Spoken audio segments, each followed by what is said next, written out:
What is up, YouTube? This is Asian with Cards, and today I'm going to profile my Purrely deck post Cyberstorm Access. I just recently picked this deck up maybe a couple days ago, and I've been testing it a lot on Dueling Book, and it's testing pretty well. This is definitely like version 1. I'm definitely going to have like a bunch of iterations of this deck because I just looked at a couple lists online, but pretty much this is like what I've felt comfortable playing. It's kind of unorthodox with a lot of the tech choices I'm playing. So yeah, I'm definitely going to probably take it to locals this week, see how it does, and then I'll definitely update you guys along the way. Nats is in a couple months too, so hopefully this is what I'll be playing. I'm not sure yet. But yeah, and also YCS Philly is next, or at the end of this month, so yeah, we'll see what I'm playing. So yeah, guys, and if you have any comments or anything, like what you would change, I know this deck just came out, so a lot of people are still testing it, and with Super Heavy Samurai being like, I think the best deck, it depends on what the ban list does to catch Tira. This deck is probably like right under it, but honestly I like how this deck plays, so that's why I'm not playing Super Heavy. But yeah, without further ado, let's go on with the profile. For monsters, I'm playing or for Purrely, I guess I'll do that. Triple Purrely. This is the one that excavates top 3, and then you add a Purrely card. And then this one lets you exceed by revealing one quick play in your hand that matches an extra deck monster.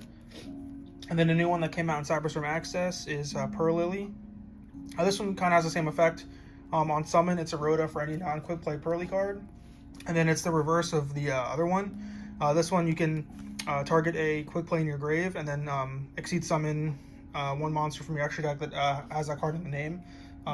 So if you have like a happy memory in grave, you can summon happiness. So yeah, it's pretty good. That's it for the Purrely monsters. There's none other main deck monsters, so that's all we get there. And then for the spells, there's a lot of them. I just played 2 of the street. I'll get to the discard engine I play. It's not the Crystal Beast package. I'll tell you guys that now. But this card's definitely really good. It's what you want to end with your combo because it gives you an extra sleepy memory for an extra draw on your opponent's turn. And just being able to prevent targeting is really good. And it's also good if your Noir gets Kaiju or Santa Claus, you can still like recover from it. So that's that. And probably my favorite card in the deck, triple My Friend. You got the nice CRs there. Yeah, so My Friend's really good. It's a continuous card, so every turn you can just pay 500, reveal 3 Purrely cards, and then your opponent randomly chooses one of them. So if you have 3 copies in your deck, you pretty much just search whatever you want. And then if one of your Purrely monsters leaves the field by opponent's card effect, you can choose 3 quick plays in your grave with different names and add them to your hand. So it's another way you can play around Kaijus. So like if your Noir ever gets Kaiju, you can just add 3 back, and then hopefully you have enough hand traps to stop your opponent from killing you. And then on the crackback, you can set up another board. So yeah. And then for the quick plays now, we have triple Pretty Memory. You can see the CR looks gorgeous. So they all have the same effect, if you guys probably know. They do an action, and then you can discard a card, which is an effect, to special summon a Purrely monster from your deck. So we have Pretty Memory. I'll just run through these really quick. Happy Memory, the Delicious Memory, and the new one, the Sleepy Memory. So they're all pretty good in their own right, and they're not once per turn also. So in my opinion, Sleepy Memory is definitely the best because it's the new one from Cyberstorm Access. It helps you draw on your opponent's turn, if you guys don't know that. There. And then I think the next best one is probably Delicious, just because the monster you tutor out by revealing this is the best one because it's Plump, and Plump just gets 2 cards from the graveyard, so you can summon Noir easily. And also gives you guys a boost by 300 for every material, and it stacks. So yeah, they're all really good. And they're all really good to use during the draw phase, just so you can play around draw. So they're all really good. There. And then the last Purrely card we play is the one Leap. I was definitely thinking of playing a second Leap just so I don't have to search it, because a lot of times during your combo, you can either search this or the field spell, but only have to search this so you can end with the Noir on your opponent's turn. So I'm just tempted to play just another one, because if you open it, it's really good because you can search like the other card, but it can be kind of a brick if you open up suboptimally. It's just like a dead card. And now for my discard engine, very questionable. I'm playing Triple Shell. When I was at my locals the other day, they didn't have the Dark World engine or the Crystal Beast engine, so this is what I'm playing now. But it's okay.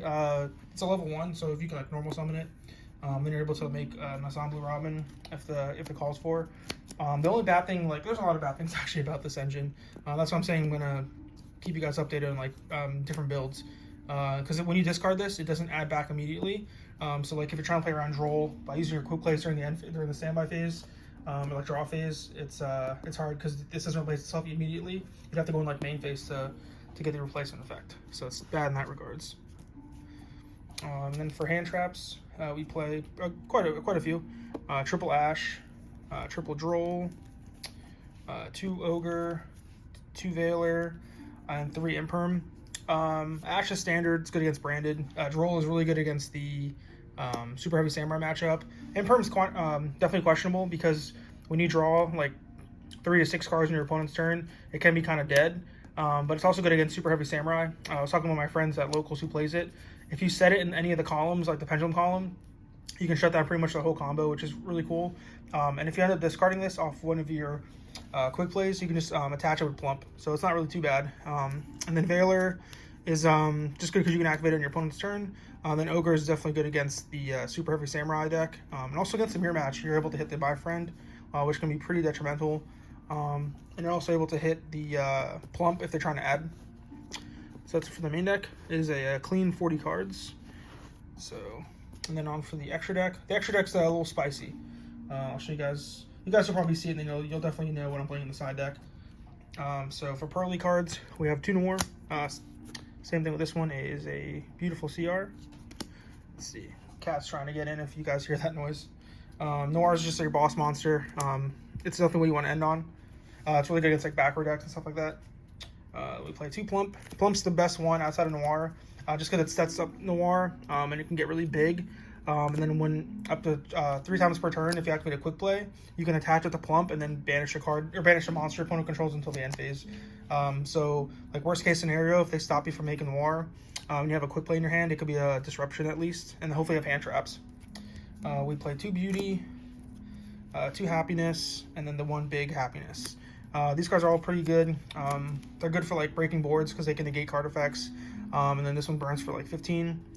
So yeah, they're all good in their own regards. At one point I was playing 1 Beauty and 1 Happiness, but I played against Cashier the other day and they just like wiped like both of them off my extra deck. So I was like, let me just play multiples just in case.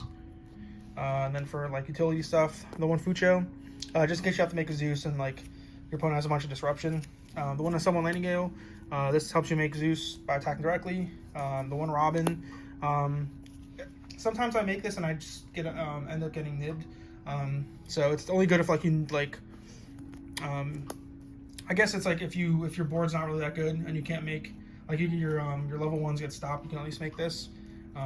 And then we play the 1 Downerd just to make a big Zeus, the 1 Zeus, and then probably you guys will guess what's on my side deck. I play the 1 Scarecrow. I do play cherries in the side deck, just because in the mirror match, if you can cherries the Noir, that's pretty much game over for them.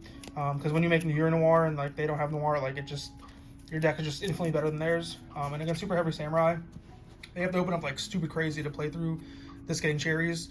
And if you back up cherries with like another hand trap, you can probably end their turn. And then for the side deck, definitely rough draft side deck. Because without a ban list and like a new format, I'm not sure what's going to be popular. I can pretty much assume what's going to be popular, but yeah. The 1 Pankratops, just a really good card. It's good into Super Heavy Samurai because you can like beat over the Appaloosa and then like negate, like bait at negate, so it's pretty good. The 3rd Ghost Ogre, because Ghost Ogre is just really good against Super Heavy Samurai in the mirror match, like I said before. We play the Gamma Driver package, going 2nd.